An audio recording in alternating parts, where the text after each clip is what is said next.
자, 검찰 입장에서는 수사권 조정 문제를 수면 위로 떠오르게 하는데 성공한 것으로 보입니다. 그런데 이번 논의가 검찰과 경찰 사이 어떤 권한을 주고받을지에 초점을 맞추다 보면 정작 수사권을 조정하기로 한 애초의 취지를 제대로 살리지 못할 거라는 우려가 나오고 있습니다. 어떤 얘기인지 남상호 기자가 설명해 드립니다.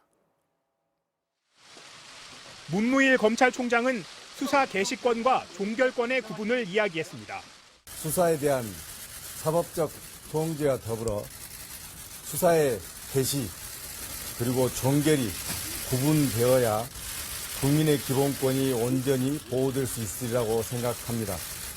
경찰에게 독자적으로 수사를 종결할 권한을 주어서는 안 된다는 뜻으로 수사 지휘라는 말은 쓰지 않았지만 실질적으로 수사 지휘권을 포기할 수 없다고 다시 한번 강조한 겁니다.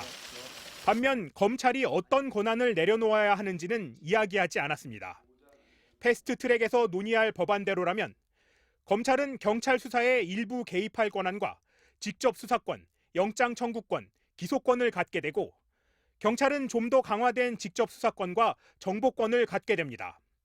여기에 공수처는 고위 공직자에 대한 직접 수사권과 영장 청구권, 기소권을 갖습니다.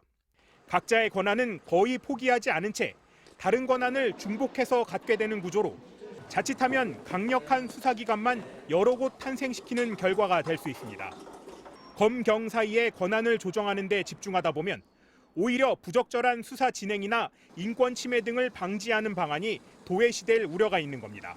검찰이 문제 있었던 것은 그대로 놔두고 경찰이 더 큰 자율성을 얻는 형태로만 이루어지고 있기 때문에 양 기관 간에는 좋을 수 있겠으나 국민 입장에서 보면은 이게 제대로 된 개혁적 조치라고 보기는 어렵죠.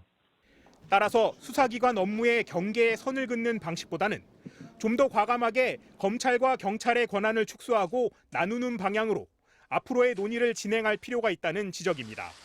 MBC 뉴스 남상호입니다.